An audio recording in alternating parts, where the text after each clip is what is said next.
à toutes et à tous, quel bonheur de vous retrouver. Soyez les bienvenus dans ce nouveau café littéraire. Aujourd'hui, je vous invite à faire corps et à rentrer dans les univers très riches, classiques ou dystopiques de nos 4 invités autour de cette table. Florence Hinkel, bonjour. Vous reprenez le mythe classique des loups-garous en l'amenant dans notre siècle. Ces loups-garous vivent aux côtés des humains, mais alors ne sont absolument pas nos égaux. Il ne fait pas bon entrer dans la forêt qui dévore, mais alors quel régal de lecture. Soyez la bienvenue, Florence. Merci. Un monde post-apocalyptique, du foot, ambiance Mad Max, mais attention, époque plutôt Furiosa, avec comme héroïne une sauterelle de 16 ans. Philippe Lechermeilleur, vous nous livrez un road trip vertigineux. Très, très heureux de vous avoir avec nous autour de la table. Ravi d'être là, merci. On aimerait bien ranger Célèbre à en mourir d'Alain Gagnol dans la catégorie anticipation. Mais alors, vu l'avancée des intelligences artificielles, d'ici quelques temps, à mon avis, on le déplacera dans la catégorie roman d'actualité. Un récit haletant, un brin flippant, mais pas tout à fait pessimiste. Alain, merci beaucoup d'avoir répondu à notre invitation. Merci pour l'invitation. La modernité, alors c'est bien connu, hein, ça ne se limite pas à un genre. Prenez le western, par exemple, mettez-le entre les pinceaux d'Anthony Pastor, auteur de BD, et alors vous obtiendrez une merveille de scénario où l'on questionne la paternité, la virilité. Non, Billy Lavigne n'est vraiment pas un cow-boy comme les autres. Bonjour Anthony, ravi de vous avoir à la table. Bonjour. Et puis vous connaissez le principe de cette émission. Je suis accompagné par une jeune ou un jeune collégien ou lycéen. Aujourd'hui, c'est Iris qui va m'accompagner. Elle est élève du lycée Notre-Dame de Bury de Margency dans le 95. Iris, je suis ravi de t'avoir à mes côtés. Comment vas-tu, pour commencer? Ça va très bien. On est bien là, on est pas mal, on est au chaud, on a une belle table. Oui, c'est très bien. Bon, présente-toi un petit peu, d'où viens-tu, qui es-tu? Donc, je m'appelle Iris, j'ai 16 ans, je suis en première au lycée Notre-Dame de Bury et j'aime lire. D'accord, tu aimes lire. Florence, vous avez une petite question pour Iris? Mais oui, j'aimerais bien savoir pourquoi tu as accepté d'être là. Qu'est-ce qui t'a Moi motivé? Vous croyez? Ah, c'est ça. C'est mes professeurs qui m'ont proposé et ça m'a tout de suite tenté parce que du coup j'aime lire et pouvoir tenter une nouvelle expérience. Voilà, il faut dire que toute la classe donc, a lu les livres, ils ont travaillé ensemble, préparé des questions. Iris, c'est un peu leur porte-parole, mais elle est volontaire. Et vraiment, je tiens à saluer le travail de toute la classe, hein, de ton travail aussi, parce que c'est toi qui les représentes, mais aussi tout le travail qui est un petit peu derrière. Philippe, je crois aussi, vous avez une petite question? Oui, moi je m'intéressais un petit peu dans ces lectures. Je me demandais ce qui l'émeut le plus dans la lecture. Qu'est-ce qui va la toucher en premier? En général, c'est les personnages, leur histoire et ce qui leur arrive durant le livre. Alors là tu as dû te régaler quand même dans les lectures, parce que là, il se passe plein de choses dans vos livres respectifs. On y va? T'es prêt? T'as la liste des questions? On est bon? Allez, on commence avec vous, Florence Hinkel, et la forêt qui dévore. Alors, vous auriez pu évoluer dans le monde des mathématiques, vous, hein? Vous étiez pas loin, hein? J'étais pas loin. Oui. Vous étiez, parce que vous avez une licence de programmation analytique, mais vous avez préféré devenir professeur des écoles à Marseille, en Guyane et en Guadeloupe, c'est ce que j'ai vu. Et puis, depuis, vous vous consacrez entièrement à l'écriture, donc les lettres, hein, plutôt que les chiffres. Plutôt, c'est vrai. Vous naviguez entre public et genre, les enfants ou les ados. Les genres, ça va de l'humour à l'intime, ou la réflexion sur les inégalités de chance. Et vous portez un regard critique sur les sujets ô combien contemporains que sont l'intelligence artificielle. Tiens, je pense qu'on va y revenir au long de l'émission, les réseaux sociaux et même le transhumanisme. Voilà. Vous comptez une 40aine de romans à votre actif. Et plus 60. 60. Oui. Depuis que j'ai fait la bio. Vous avez un mauvais Rapide. chiffre, mais... Non, mais alors, à chaque fois, j'essaie de regrouper, mais il n'y a jamais les mêmes chiffres. Alors, je dis, bon, allez, je fais une moyenne. Voilà. Et plus de 30 prix littéraires. Donc, je double, on fait 40. 50. Ben, voilà. Mais c'est vendu, Florence. Iris, alors, résume-nous déjà cette forêt qui dévore, sortie chez Nathan.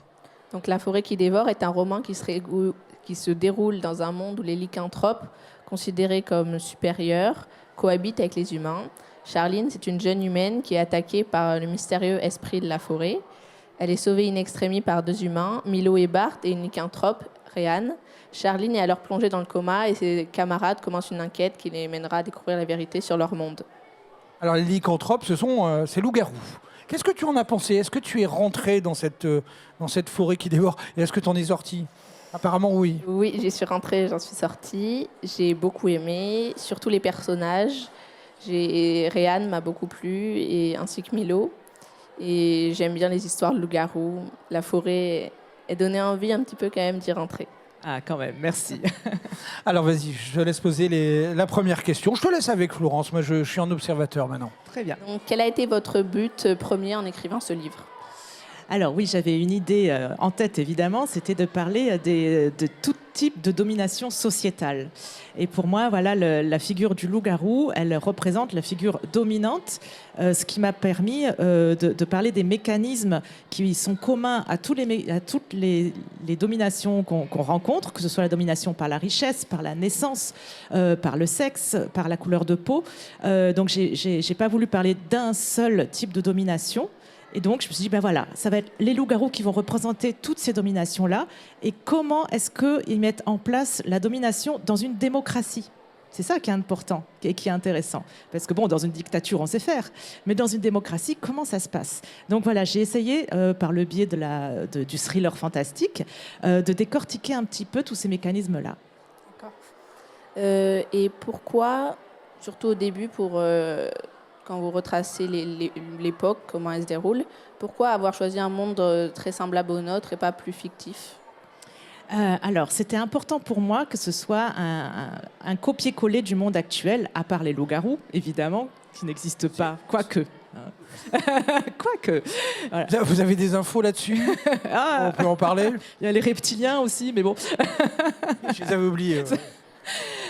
Voilà, donc j'ai fait le choix, effectivement. Ça, c'était vraiment une discussion que j'ai eue avec l'éditeur parce qu'il m'a questionné là-dessus. Lui n'était pas sûr. Moi, j'étais très, très sûre de moi là-dessus.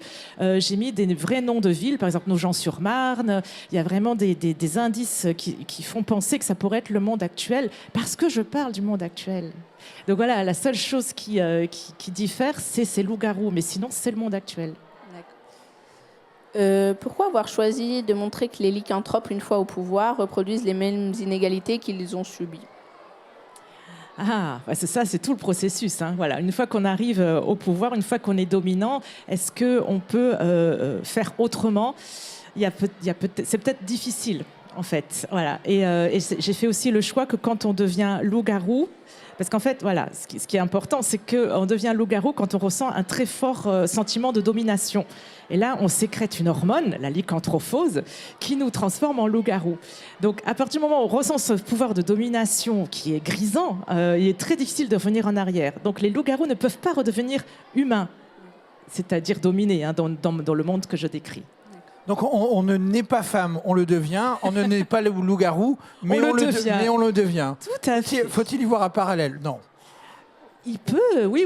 Ouais. Il peut. C'est dans l'autre sens, du coup. Parce que quand on est femme, on est plutôt dominé, si je puis dire. Voilà.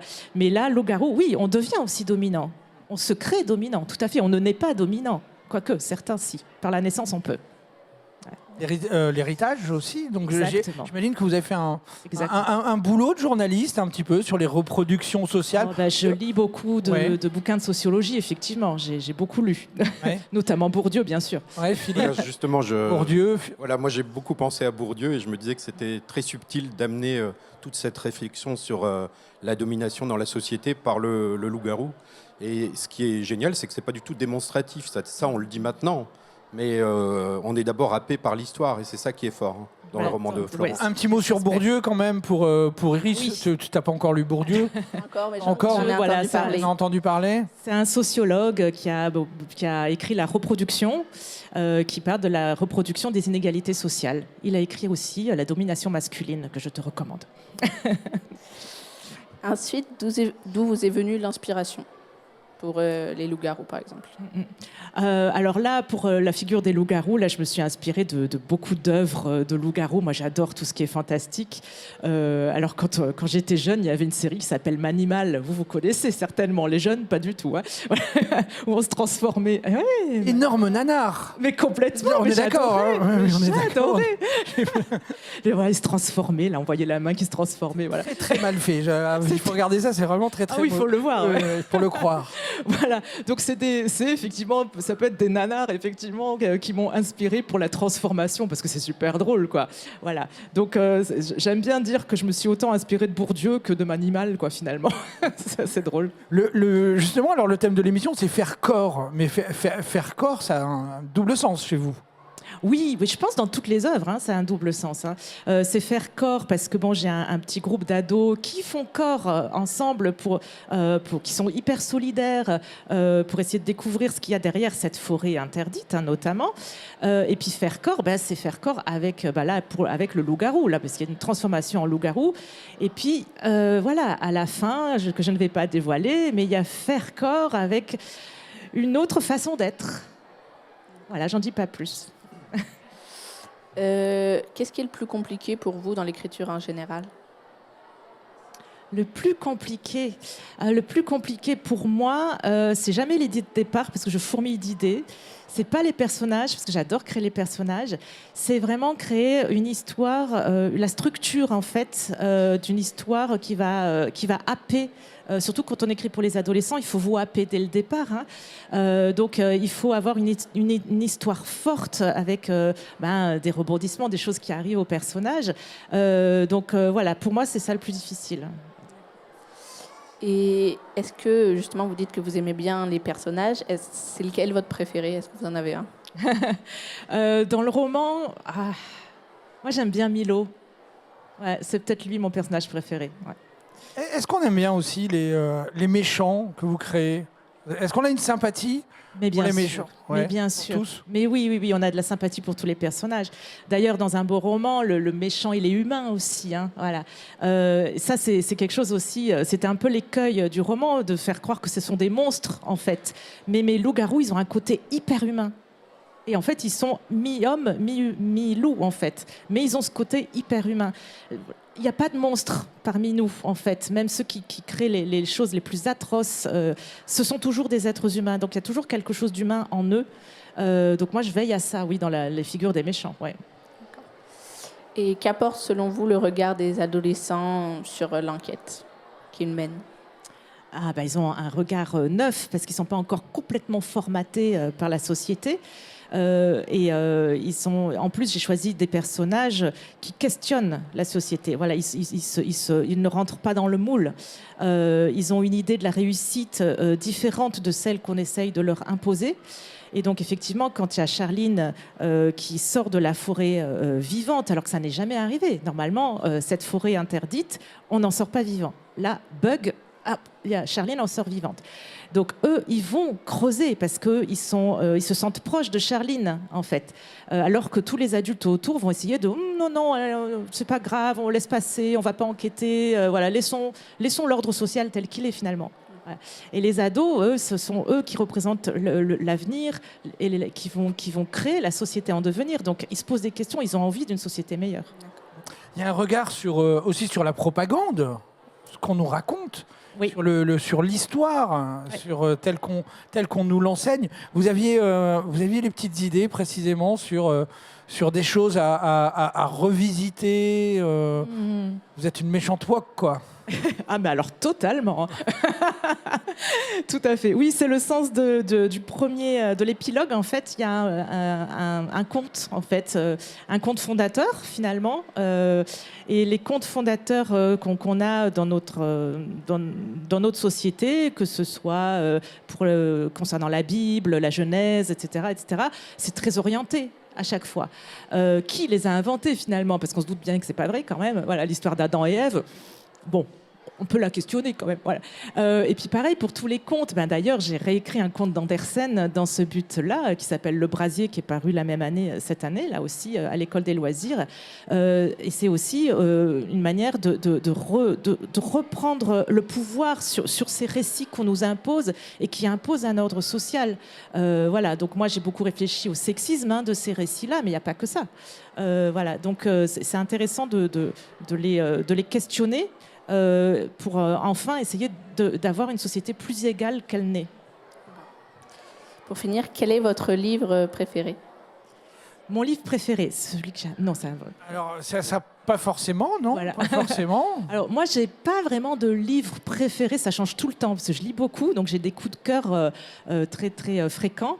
Le dernier livre que j'ai lu et que j'ai adoré, c'est Madeleine avant l'aube, de Colette, je n'ai plus le prénom. Je ne vais pas pouvoir vous aider, mais je suis sûr que je vais lancer un appel à la régie. Mais Madeleine avant l'aube, alors même Madeleine les avant ados, vous l'aube. pouvez le lire. J'ai adoré, c'est un formidable roman. Merci beaucoup, vous restez avec Merci. nous, puisque tout à l'heure, vous allez nous en présenter un autre Tout à fait. livre. Merci beaucoup, Iris. Alors, tac, comme une bonne journaliste, tu as vu, on range ses feuilles, nickel. Philippe Lechermeyer, Helter Skelter, la fille du bout du monde chez Flammarion. Vous êtes un auteur à succès, on le sait, avec Princesse oubliée ou inconnue, avec Rebecca d'Outre-mer, ou Graines de cabane, lauréat de la pépite fiction junior 2022 du salon de Montreuil pour Mal d'Aurore, les enfants de la légende. On vous avait reçu il y a quelques années. J'étais passé sur le plateau. Ouais, voilà, vous êtes un habitué. Tous les 5 ans, vous venez. Je suis ravi de revenir, vous retrouver. Donc vous êtes de nouveau dans ce café littéraire pour ce roman absolument épique, qui pique son époque, dystopique et atypique, Helter Skelter, la fille du bout du monde, qui était dans la sélection Pépite Fiction Ado 2025. Iris, est-ce que tu as pris la route? Et raconte-nous un petit peu, résume-nous un petit peu ce bouquin plus que haletant. Dans un monde bouleversé par une mystérieuse catastrophe appelée Helter Skelter, Sauterelle, 16 ans, fait partie des nombreuses personnes qui se seront trouvées déplacées à l'autre bout de la planète, loin de sa sœur et de ses rêves de footballeuse de haut niveau en Europe. Elle commence une nouvelle vie aux États-Unis. Son périple sera marqué par de nombreuses rencontres, bonnes comme mauvaises. Alors, qu'en as-tu pensé? Est-ce que tu t'es laissé embarquer? Oui, ça m'a donné envie de découvrir les États-Unis, malgré que ce soit Okay. un peu apocalyptique, mais j'ai l'impression que ça représente, même si c'est dystopique, ça représente un peu les États-Unis, le bazar ambiant aux États-Unis, j'ai trouvé. Ah ouais, je sais pas, Philippe, qu'est-ce que vous en pensez ça? Après, moi, j'ai la fâcheuse habitude d'être rattrapé par la réalité quand j'écris une fiction. Donc, quand j'ai commencé à écrire Helter Skelter, Donald Trump n'était pas revenu au pouvoir. Quand j'avais écrit Mal d'Aurore, qui se passe en Ukraine, c'était bien avant l'invasion russe. Et donc, maintenant, je réfléchis, quoi. Quand le prochain roman... Mais faites-nous un truc super heureux, très loin, sur une autre planète, voilà, quelque part. Non, mais c'est clair qu'il y a... Bon, c'est le principe de la dystopie. La dystopie, c'est dans le futur, mais ça parle du monde d'aujourd'hui. Et effectivement, les États-Unis que j'évoque sont assez proches de beaucoup de choses qu'on peut rencontrer aujourd'hui.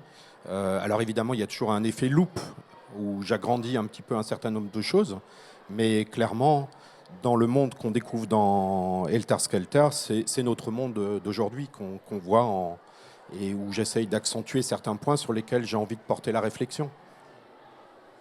Je te laisse, Iris, avec Philippe. Je suis là, dans le coin. Donc pourquoi ce titre? Alors pourquoi ce titre? Alors ce titre, il génère... Alors bien sûr, en général... C'est quoi le titre en fait? Est-ce que c'est Helter Skelter ou est-ce que c'est la fille du bout du monde? C'est un peu les deux. Ou c'est les deux, En fait, c'est un peu les deux parce que Helter Skelter, c'est le nom d'une catastrophe qui va donc tout bouleverser. Au départ, tout le monde connaît la chanson des Beatles. C'est la chanson la plus énervée qu'a écrite McCartney. On prétendait que c'était un chanteur de grand-mère, etc. Et donc un jour, il a écrit cette chanson. On considère que c'est le premier morceau de hard rock. Alors, qu'est-ce que c'est Helter Skelter? C'est une attraction foraine, quelque chose qui vous retourne, en fait. Voilà. Et donc, cette idée-là, on la trouve quand même dans la culture, puisqu'il y a aussi, plus sinistre, Charles Manson, qui s'est revendiqué de cette chanson Et quand il a entendu cette chanson, Charles Manson, il a imaginé que c'était l'annonce d'une révolution. Voilà, et donc c'est au nom de ça, la mort de Sharon Tate et tout ça, c'est un petit peu... Là, c'est un serial killer quand même, hein. Enfin, un chef de secte qui, Voilà, qui a exactement. envoyé des membres de sa secte tuer notamment la femme de Roman Polanski et tout un tas de... Voilà, exactement. Et donc, Helter Skelter, chez moi, c'est un petit peu tout ça. C'est-à-dire que c'est le monde, d'un seul coup, qui est renversé en quelque sorte. C'est le monde à l'envers. Et à partir de là, mes personnages vont devoir se reconstruire dans un monde où tout est bouleversé. Et je pense que à la fois, il y a cette référence à cette attraction foraine, mais il y a aussi... tout le côté sombre que véhiculent les États-Unis. Et dès qu'on écrit sur les États-Unis, le lien entre le mal, la religion, voilà, les grands espaces, les serial killers et toutes ces choses-là. Même s'il n'y a pas de serial killer dans mon livre, mais on sent quelque chose de maléfique. Il y a des références comme ça, La Nuit du chasseur, pareil, on retrouvait ça. Donc ça, c'est un film de Charles Lawton avec Robert Mitchum. Tout le monde connaît peut-être au moins l'image de Robert Mitchum avec les 2 points tatoués, Love et Hate. Et on va retrouver des références à tout ça dans mon livre. Voilà. Pas de Mad Max. Si, il y a une petite... Moi, souvent, au début, je le présentais comme un mélange de Thelma et Louise et de Mad Max, un petit peu, parce qu'on a effectivement un road trip comme ça, avec voilà, une aventure humaine quand même, mais aussi un côté de monde déglingué, quoi. Bien déglingué, ce monde. Comment est née cette histoire? Alors, l'histoire est née du personnage, hein. On parlait de tout ça avant. Vous aviez évoqué comment vous pouviez rentrer dans un livre par le personnage. Moi, en fait, ce personnage de Sauterelle, c'est d'abord le personnage d'une nouvelle que j'ai rédigée pour le CNL, qui chaque année, pour partir en livre, lance un livre avec 10 nouvelles.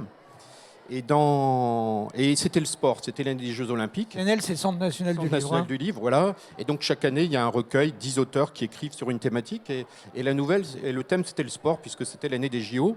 Et donc moi, j'ai imaginé un personnage qui était avant un combat de boxe dans le vestiaire, les murs qui tremblent, toute cette tension, et avant le combat. Et donc ce personnage s'appelait Sauterelle.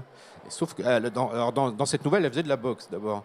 Et quand j'ai terminé cette nouvelle, je suis resté avec ce personnage. Et ce personnage, ceux qui écrivent connaissent bien. Souvent, on vit avec eux. Comme je dis souvent à mes proches, je passe plus de temps avec mes personnages qu'avec ma famille. Et donc, voilà. Et puis, ce personnage. Alors, certains partent assez vite, certains restent avec nous assez longtemps. Peut-être c'est pareil pour les lecteurs d'ailleurs. Des fois, on reste. Moi, quand je lis certains livres, il y a des personnages qui restent longtemps avec moi. Et là, Sauterelle est restée avec moi et j'ai eu envie de raconter des choses et de continuer à passer du temps à ses côtés.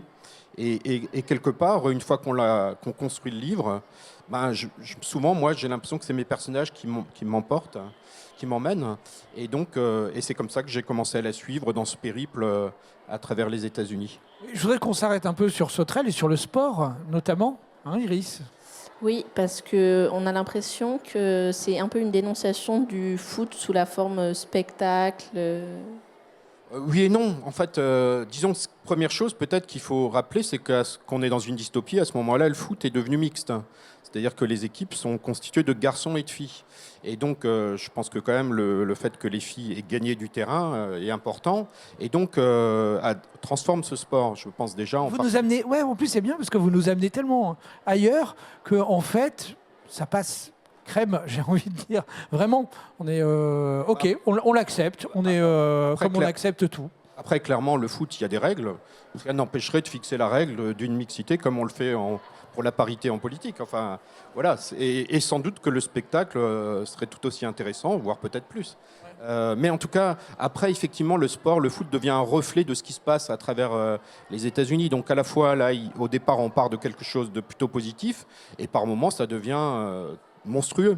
À la fois monstrueux dans le spectacle ou dans la souffrance. Hein, et donc, que les matchs peuvent durer 24 heures. Enfin, on peut avoir un deuxième ballon. Voilà, on achève bien les chevaux aussi. Oui, il y a sans doute. Ouais, mais je pense que quand même, effectivement, dans mon livre, j'emporte pas mal de mythologie. Et de mythes américains, voilà. Ouais. Effectivement, il y a plein de livres toujours. Je pense que moi, souvent, quand je lis des livres, j'aime bien y voir aussi l'écho d'autres livres. Et donc, clairement, je pense qu'on retrouve on en parlait avant avec Florence, d'ailleurs, hors plateau. On retrouve sans doute l'écho de nombreux ouvrages, oui, effectivement. On fait les 2 dernières questions, Iris. Est-ce que vous avez déjà voyagé aux États-Unis pour nous décrire les États-Unis? Oui, alors j'en reviens là. J'étais justement en Californie là, pendant 15 jours où j'ai rencontré des élèves. J'y étais déjà d'autres fois. Donc mes décors se nourrissent à la fois de choses que j'ai pu voir, mais souvent d'endroits où je n'étais pas encore. Et ce qui arrive souvent, c'est que j'écris et je découvre les lieux après. Et j'aime assez bien voir comment j'ai travaillé, quoi. C'est-à-dire quand je me promène et de me dire, bah, finalement, c'est assez ressemblant par rapport à ce que j'ai pu faire, ou alors c'est assez réaliste. Par exemple, dans Maldoror, qui est une trilogie où un des personnages se promène à un moment à New York, il y a tout un parcours et tout ça, et j'avais essayé de chronométrer sans connaître New York vraiment dans les détails à ce moment-là, et quelques temps après, j'y étais allé, et j'ai refait le parcours de mes personnages, et ça collait, j'étais assez rassuré. Donc oui, je connais assez bien un certain nombre de paysages, et après, il y a toute une part... souvent, quand on va aux États-Unis, les gens le disent aussi à New York, quand on va là-bas, on a l'impression de se promener toujours dans un décor de film. On a l'impression d'être tout le temps au cinéma. Parce qu'on a vu tellement de films, on a été tellement nourri par, je sais pas, des images du Grand Canyon, des images du Colorado, des images des grandes villes. Et donc, on a l'impression déjà d'y avoir été souvent quand on y retourne. Donc voilà, il y a ce mélange-là, à la fois quelque chose d'assez réaliste, et ensuite une façon pour moi de fantasmer des endroits et même de leur donner un côté un peu onirique de cette façon-là. Non, l'ambiance, elle est comment, là, en ce moment, aux États-Unis, sous l'ère Trump? Alors moi, je vais vous dire, j'étais à San Francisco, juste après les élections du maire new-yorkais. En Californie, ils ont voté pour le redécoupage pour avoir plus de voix démocrates aux prochaines élections présidentielles. Il y avait un référendum et il y a eu 2 gouverneurs démocrates qui sont passés. Et j'y étais, et c'était en même temps Halloween, et moi je peux vous dire que c'était hyper festif à San Francisco. Mais San Francisco est une ville Démocrate, Halloween, San Francisco. Voilà, ouais, bon timing. Voilà, donc je pense que j'étais au bon endroit pour prendre de bonnes ondes. Effectivement, dans d'autres endroits, ça devait tirer un peu la tête, ma foi. Bon, c'est peut-être. Donc voilà, c'est un peu particulier, mais je pense que c'est pareil chez nous, mais s'il y a un endroit bien contrasté dans les ambiances, c'est ce pays qui est un continent, donc il y a vraiment des choses très très différentes. Merci Philippe, vous restez avec nous, c'est formidable, hein, Helter Skelter. Donc la fille du bout du monde, pour donner le titre en entier. Exactement. Voilà. Alors, on va prendre une question de tes camarades, parce qu'il y a Iris, elle a travaillé, mais il n'y a pas que Iris qui travaille. C'est toute une classe qui se mobilise. Alors, je te laisse te lever et te présenter et poser la question. Alors bonjour, je m'appelle Benjamin, donc je suis dans le même lycée qu'Iris. Merci beaucoup d'être venu et de répondre à nos questions. Et moi j'ai une question assez personnelle. Lorsque vous écrivez vos livres et que vous les publiez, lorsque les gens aiment ou plus particulièrement n'apprécient pas vos œuvres, est-ce que ça vous touche? Est-ce que ça vous importe de savoir comment sont reçues vos œuvres? Alors ça c'est une question générique. Bon, pas la flatterie, mais en tout cas les compliments. Ok, mais quand ça pique un petit peu, comment on vit ça? Philippe, allez-y, j'aimerais bien avoir une réponse globale. Bien sûr que ça touche, Et Florence. évidemment. Autant les compliments font super plaisir que quand quelqu'un n'a pas aimé son ouvrage, ça fait mal, hein, en fait. Hein. On a beau se dire, bon, voilà, c'est subjectif. Ouais. Moi, en tout cas, ça me fait toujours un peu de mal. Donc, je regarde plus trop, j'avoue, sur Internet parce que ça me rendait un peu malade. Hein. Je dois bien reconnaître. Mais enfin, pour vous, c'est plutôt positif. Hein, oui, ça va, il n'y a quand même pas... Mais ça arrive. Oui, bien sûr, pas bien tout sûr. le monde. Alain? Oui, forcément, ça a son importance parce que si on écrit, enfin en tout cas moi, si j'écris, c'est pour que ça soit lu. Hein. C'est pas juste pour moi.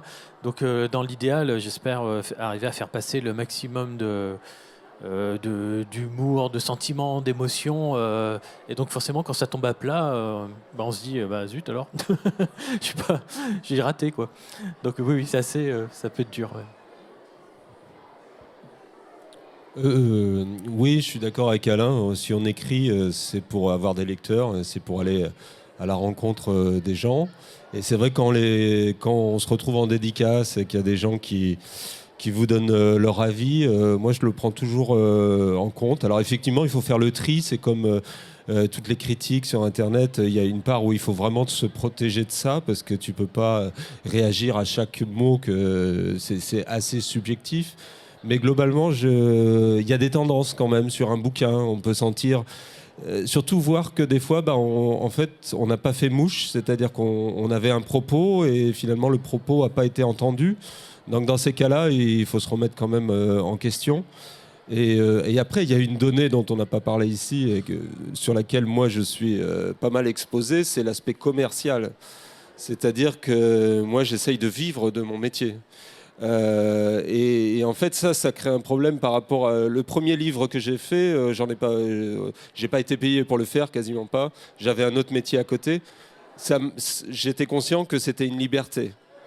Hein, aujourd'hui, après, quand on rentre dans une industrie et que tout notre gagne-pain tient sur le livre, on est beaucoup plus exposé à Les critiques, donc les critiques ont des etc. incidences sur les Et ventes.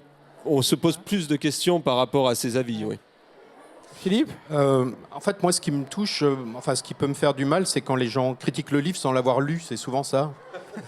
Et en fait, c'est vraiment ça. Moi, je suis prêt à entendre beaucoup de choses et à discuter avec les gens. J'aime bien l'échange. Et j'aime bien échanger même avec des lecteurs qui n'auraient pas tout apprécié. Mais alors, j'ai souvent vu les choses les plus méchantes. C'est des gens qui n'ont souvent même pas ouvert le livre. Ou moi, j'ai vu, par exemple, sur Elta Skelter, des gens qui ont dit « Ah, moi, j'aime pas le foot ». Alors que c'est pas un livre sur le foot, voilà. Et alors évidemment, ça parle de foot. Il se trouve que cette jeune fille fait du foot. Elle aurait pu faire de la boxe, comme je l'ai dit. Elle aurait pu faire d'autres choses. Absolument. Et le foot, c'est juste sa vie, mais c'est important, mais c'est pas un livre sur le football. Et donc, et là, je me dis, la personne, elle a regardé, elle a lu les 2 premières pages, elle a vu ballon et elle a refermé. Et après, elle dit, c'est un mauvais roman. Donc ça me pose problème. Voilà. Après, si on sent que c'est porté par quelque chose.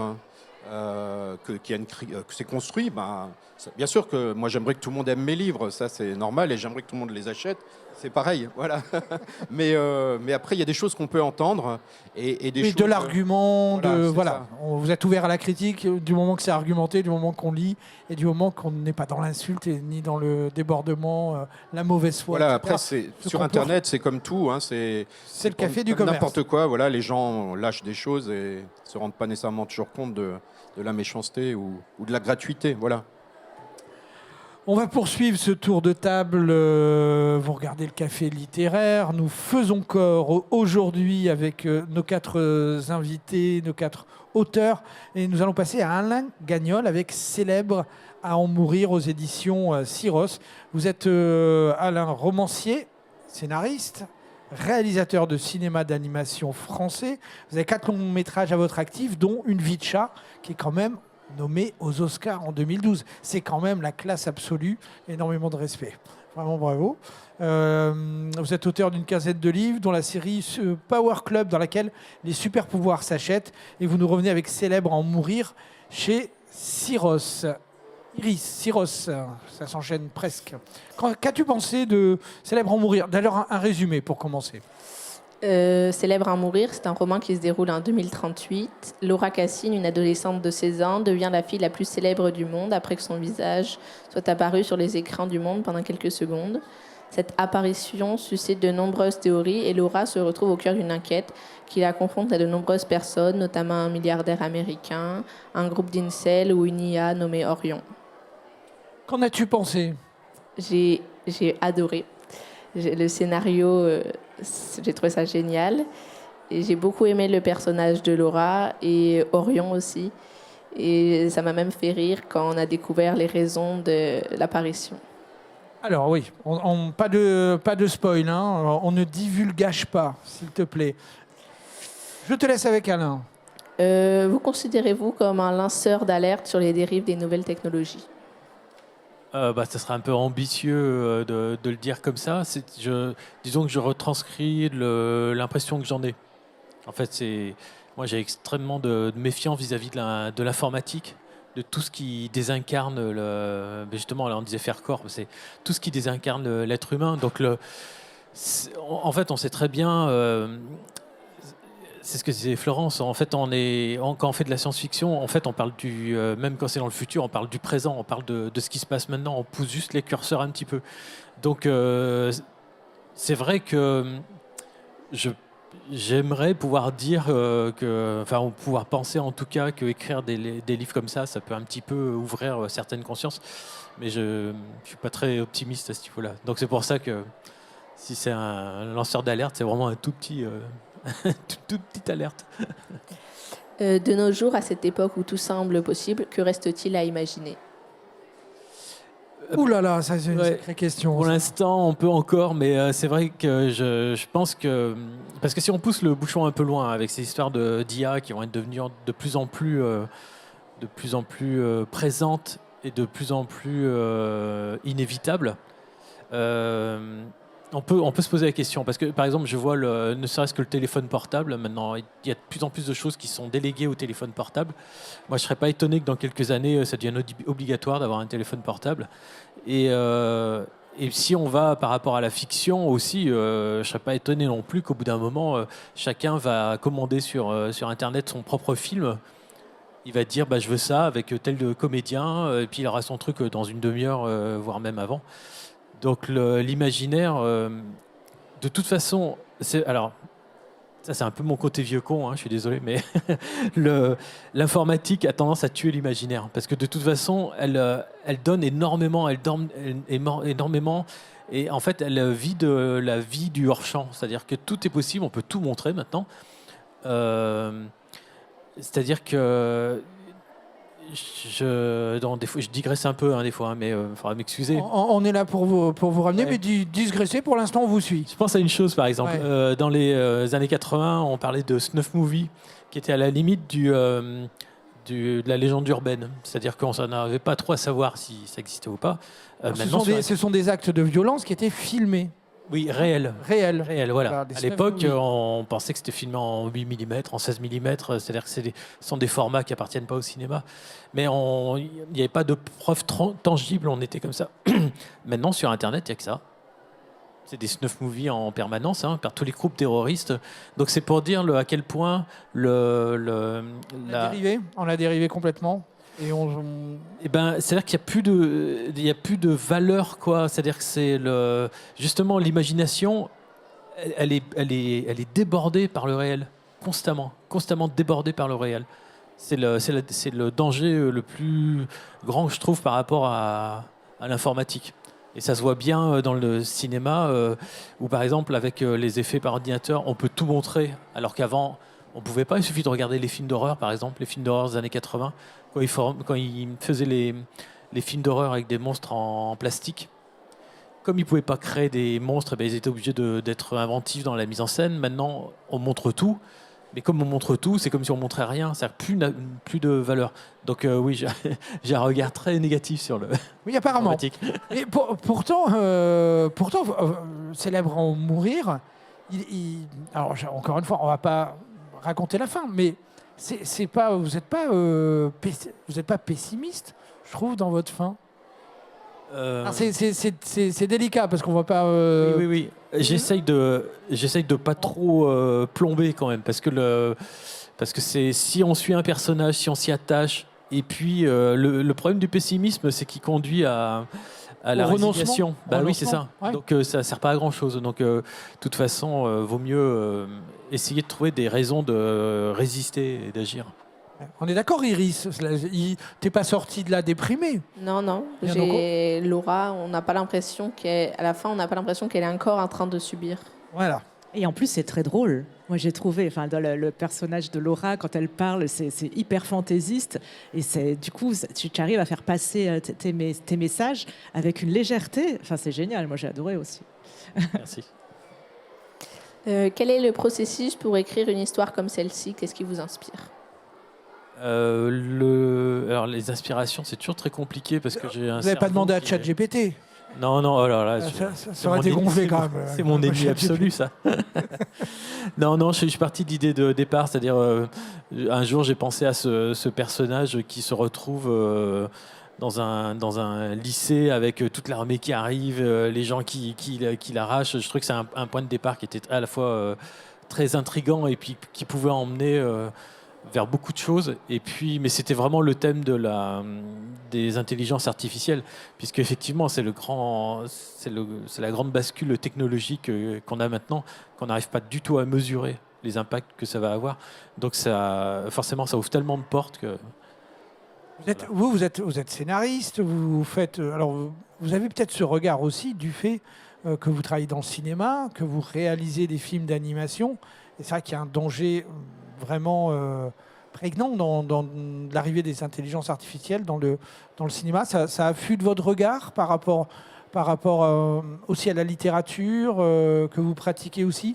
Du coup, vous voyez arriver les intelligences artificielles dans un de vos domaines et vous flippez un petit peu de l'arrivée pour la littérature. En fait, c'est ce qui est compliqué avec toutes ces histoires d'intelligence artificielle, c'est que en fait, l'être humain, il est fait, en tout cas le cerveau, il est fait pour être, pour s'économiser tout le temps. Donc si on lui donne des possibilités de confort, de vitesse, de facilité, en fait, il va y aller direct parce qu'il est programmé pour ça. Et le problème, c'est que quand on écrit un roman ou quand on fait un film, quand on dessine sur papier, en fait, on rencontre énormément de difficultés. Et en fait, ces difficultés, elles sont aussi importantes que le résultat final. Parce qu'en fait, c'est ça qui nous forme. Parce qu'au bout d'un moment, on évolue, en fait. On rencontre des difficultés. Il y a des choses qu'on n'arrive pas à faire. Et comme on n'arrive pas à les faire, il faut les affronter et il faut les transformer. Le danger de l'informatique, c'est qu'on n'a plus de limite, puisque ce qu'on ne sait pas faire, on le demande à l'ordinateur de le faire. Donc c'est philosophiquement, moi, que ça me pose problème. Alors, le thème de cette émission, c'est faire corps. Comment faire corps face à cette technologie facilitatrice qui nous amène à fainéantiser peut-être, à ne plus réfléchir. C'est quoi comment fait ton corps ? Moi, je pense que ce qui est le plus efficace, c'est justement l'activité physique. Et notamment, par exemple, le yoga, le tai chi, le qigong, ces moments où on se pose sans aucune distraction, sans musique, sans rien, on est confronté juste à ce qu'on est. Ça, à mon avis, c'est l'acte le plus révolutionnaire qui existe en ce moment, parce que c'est très compliqué. Mais là, on fait vraiment corps, puisqu'on essaye de laisser passer les pensées et on se concentre sur le ressenti corporel. Et c'est vrai que si on a l'habitude de scroller, pour se battre contre l'ennui, c'est un bon remède. Bon, un bon remède aussi, c'est de lire Célèbre à en mourir. Voilà, de la première à la dernière ligne. On est parti, Philippe, rapidement. Je pense juste la lecture aussi. Eh bien. C'est aussi un bon moyen de lutter contre le fait de scroller. Oui, absolument. Dans quel livre, je ne sais pas, vous aimeriez vivre ? C'est la question que Kiboukin a posée à quelques auteurs. C'est maintenant. Évidemment, j'aurais aimé vivre dans une chocolaterie. En fait, j'aurais aimé vivre dans la maison d'Ulule.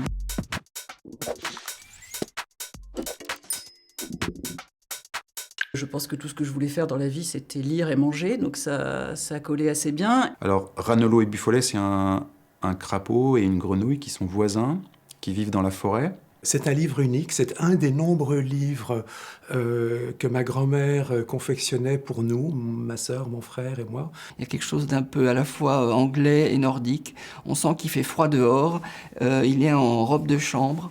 C'est la jouissance du domestique, c'est-à-dire d'une maison très bien tenue. Aucun. En fait, je pense que c'est plutôt une question qui m'angoisse de me dire que je pourrais rester coincée dans un livre. Je crois que j'ai un attachement à la réalité qui est beaucoup trop grand. Pour moi, un livre, c'est toujours quelque chose qui, en fait, trouve son application dans la vraie vie ou part de la vraie vie. Mais au final, ce qui est le plus important, ça reste quand même la vraie vie pour moi. Ils sont capables, ces deux personnages, parce qu'ils ont le temps, parce qu'ils prennent le temps, ils sont capables de voir dans cet ordinaire toute la magie, toute la poésie, tout l'intérêt qu'il peut y avoir dans plein de petites choses. Ils peuvent regarder les fleurs pousser. J'aime bien cette façon de vivre, donc j'aurais pu vivre avec eux. J'aurais aimé habiter là-dedans parce que c'était un monde sans indication, sans injonction, sans catégorie, sans logique, où se mêlaient illustration, photographie, et dans lequel je passais des heures et des heures à essayer de tisser des liens entre les différentes images et d'une certaine façon de me raconter des histoires dans ce livre qui était un livre sans histoire. J'aurais beaucoup aimé boire une tasse de ce thé aux larmes avec mon copain Ulule. Et l'idée qu'il habitait avec ses 4 grands-parents, qui étaient tous dans le même lit certes, mais il y avait cette idée de famille extrêmement présente autour de lui. Voilà, c'était le livre refuge de mon enfance. Je pense que c'est le livre que j'ai le plus lu et relu. Et je voudrais encore vivre dans un monde où il y a des rivières de chocolat.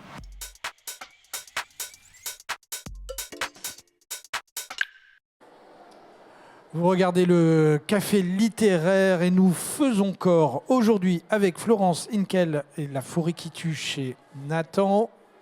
Pardon, qui dévore, pardon, excusez-moi. Nous prenons la route avec. Elle tue un peu des fois aussi. Ouais. Aussi, mais oui, c'est vrai. J'étais dans l'assassinat, pardon. Avec Philippe Lechermeyer pour Helter Skelter, La fille du bout du monde. Célèbre à en mourir, hein, c'est Alain Gagnol qui nous le présente chez Syros. Et nous étions aux États-Unis tout à l'heure, Iris, qui m'accompagne tout au long de cette émission. Je te propose d'y retourner avec Anthony Pastor pour Billy Lavigne chez Casterman. Anthony Pastor, vous êtes scénariste, dessinateur. Avant cela, vous avez fait l'École nationale supérieure des arts décoratifs de Paris. Puis vous êtes travaillé dans le milieu du théâtre et vous avez publié vos premiers romans graphiques chez L'An 2 et Actes Sud en 2006. Ensuite, en 2015, vous rejoignez Casterman avec Le Sentier des Rennes, suivi par La Vallée du Diable et la série d'anticipation No War. En 2023, vous sortez votre premier western, La Femme à l'étoile. Puis en 2025, Billy Lavigne, que vous nous présentez aujourd'hui. Et selon mon libraire préféré, Greg, du tome 47 à Vitry-sur-Seine, Pastor, c'est du très très lourd, me dit-il.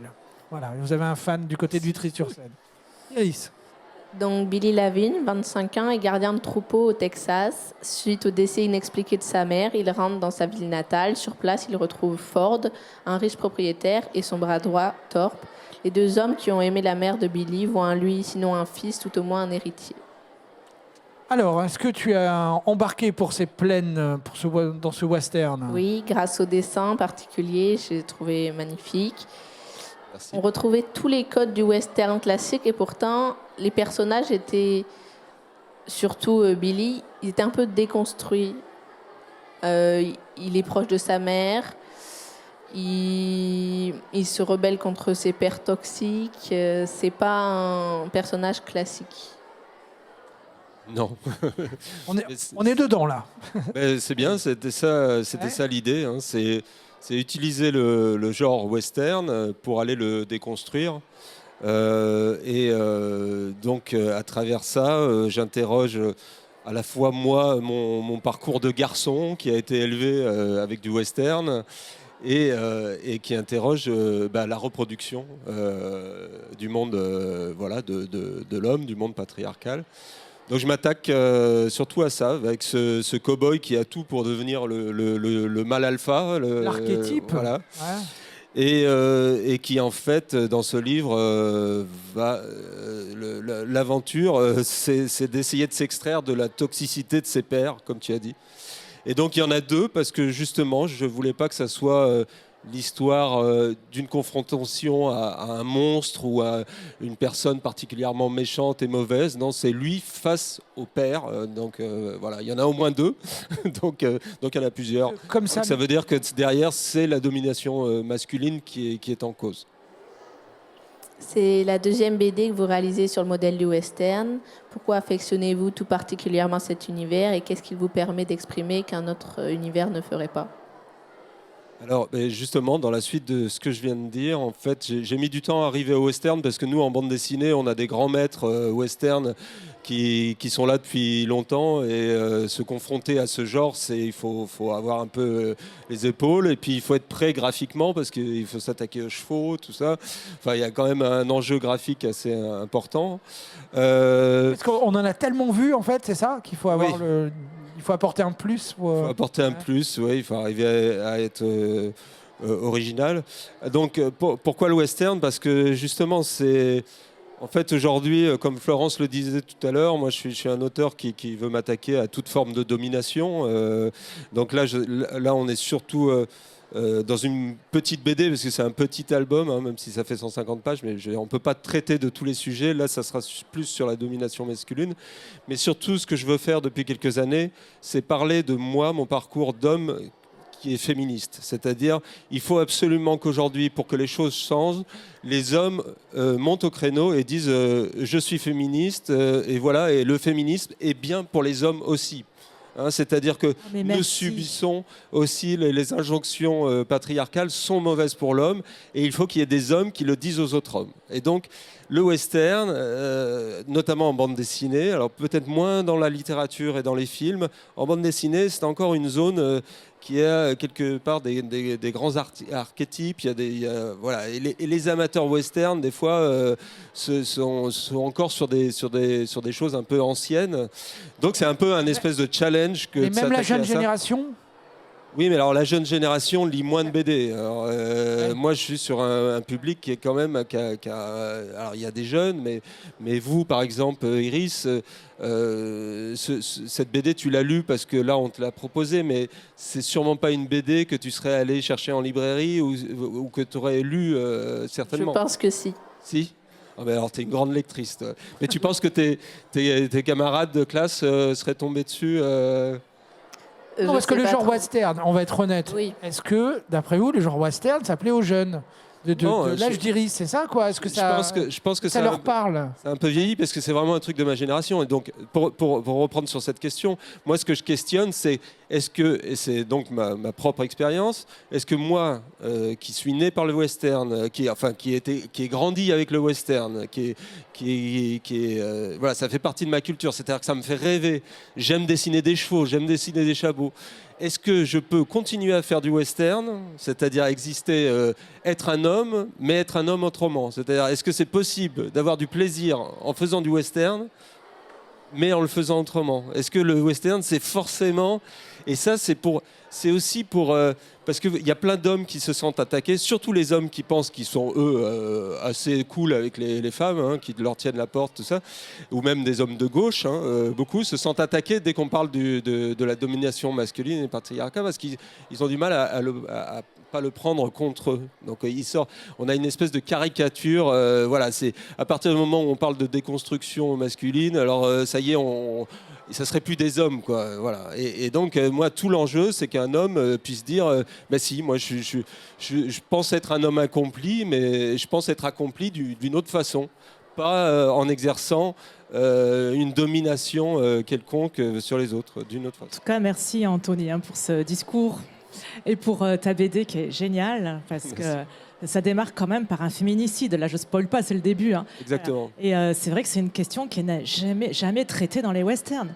Et elle est formidable, ta BD. Franchement, lisez-la. Merci Florence, mais ouais, tu vois, justement, elle déstabilise les lecteurs, tu vois, par rapport à la question qui a été posée tout à l'heure. Les lecteurs classiques western ont pas mal de mal avec cette histoire, parce que normalement, dans un western classique, donc il y a la mort de la mère, il y a toute l'histoire, on cherche le coupable, et à la fin, il y a la vengeance, et fin de l'histoire. Là, en fait, sans spoiler, donc la mort arrive tout de suite, c'est une donnée directe, hein, et c'est effectivement un féminicide. Et en fait, cette espèce de fausse vengeance, enfin la vengeance, enfin l'acte de justice, en fait, il arrive très vite. Et donc après, les lecteurs se demandent alors de quoi ça parle. Et j'ai eu pire, c'est-à-dire qu'il y a des gens parce que le gars qui l'a tué dit comment il l'a tué. Hein, et ben les gens le croient pas. J'ai plein de lecteurs qui me croient pas, qui pensent forcément comme la structure de l'album est comme ça. Ils pensent forcément qu'on va découvrir autre chose, qu'à la fin, on va se rendre compte qu'en fait, c'est un des pères, parce qu'il a fait...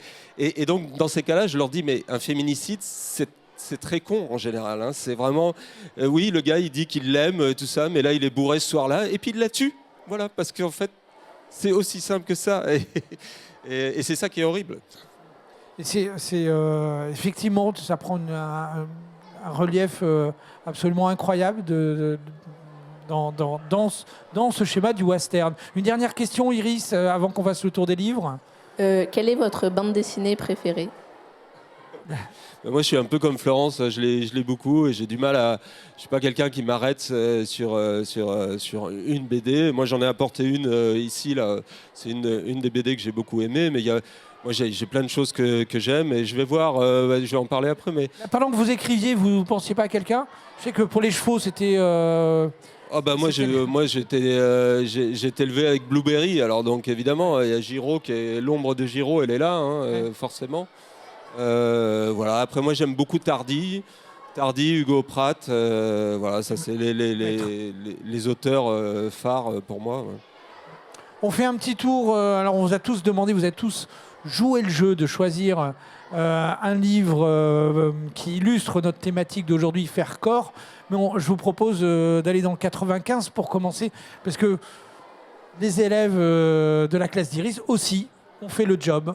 Bonjour. Bonjour, donc je m'appelle Marine, donc je fais aussi partie du lycée d'Iris. Et alors moi j'ai choisi le livre Wonder de R.J. Palacio, qui a été publié en 2012. Donc en fait c'est l'histoire d'un jeune garçon qui est atteint d'une malformation faciale. Et donc il fait sa première rentrée dans un collège, on va dire normal. Et donc à travers l'histoire, on peut voir combien son quotidien va être compliqué. Donc pour lui c'est un défi à relever, face aux critiques qu'il reçoit, aux jugements que les personnes font de lui. Et donc souvent dans la vie on ne se rend pas compte comment une parole peut être blessante pour une autre personne. Donc moi j'ai choisi ce livre parce que je l'ai beaucoup aimé. Je trouvais qu'il touchait particulièrement les gens et qui amenait à réfléchir sur l'autre, sur ce qu'on disait, sur nos paroles. Et je trouve ça a fait venir la gentillesse aussi des gens et l'empathie. Du coup l'empathie parce que les gens souvent ils ont pitié alors qu'il n'y a pas forcément raison d'avoir pitié. Donc merci beaucoup. Il m'a beaucoup touchée. Merci beaucoup, tu l'as très bien défendu. Merci beaucoup. On fait un tour de table. Florence, allez, on commence avec vous. Alors, oui, moi j'ai amené Dans la forêt de Jan Egeland. Donc encore une histoire de forêt. C'est un roman qui est extrêmement bien écrit et qui raconte l'histoire de Nell et Eva qui ont 17 et 18 ans, qui vivent avec leur père dans une maison isolée au bord d'une immense forêt de Caroline du Nord. Et il y a un effondrement qui se produit, économique. Donc les infrastructures s'effondrent, les États se désagrègent. Bref, il faut se débrouiller tout seul. Alors, le père est très optimiste, il s'y connaît bien, voilà. Mais il finit par mourir, voilà. Et elles doivent se débrouiller toutes seules. Et elles vont devoir faire corps avec la forêt, voilà, pour s'en sortir. Et la fin est juste sublime à lire, absolument. Alain. Alors moi c'est un livre d'une autrice suédoise qui s'appelle Karin Boy, qui s'appelle Kallocain. C'est un livre qu'elle a écrit dans les années 40, après une visite de l'Allemagne nazie, de l'URSS. Et donc c'est un personnage qui invente un sérum de vérité absolue dans une dictature. Et donc effectivement, c'est vraiment la fin de la pensée autonome, quoi. Et comme lui, il est complètement déjà, et son cerveau a déjà été bien lavé. On voit tout le côté administratif, toutes les difficultés, les gens qui doit convaincre au fur et à mesure. Donc c'est pas un grand moment de rigolade, mais c'est très fort. Anthony ? Alors moi j'ai amené Baru, l'autoroute du soleil. Alors Baru en bande dessinée, c'est un peu notre Ken Loach du cinéma.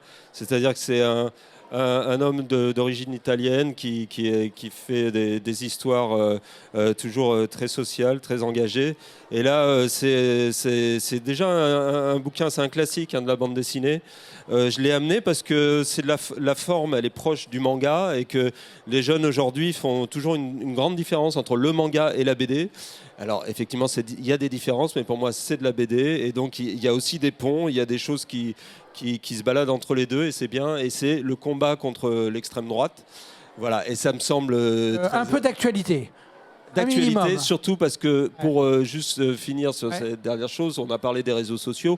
Et c'était une des questions que j'aurais aimé poser à Iris. Ça sera après, que les jeunes hommes, les garçons sont hyper exposés aujourd'hui sur les réseaux sociaux à la parole réactionnaire. Et donc il y a un retour masculiniste et viriliste chez les jeunes qui est hyper inquiétant.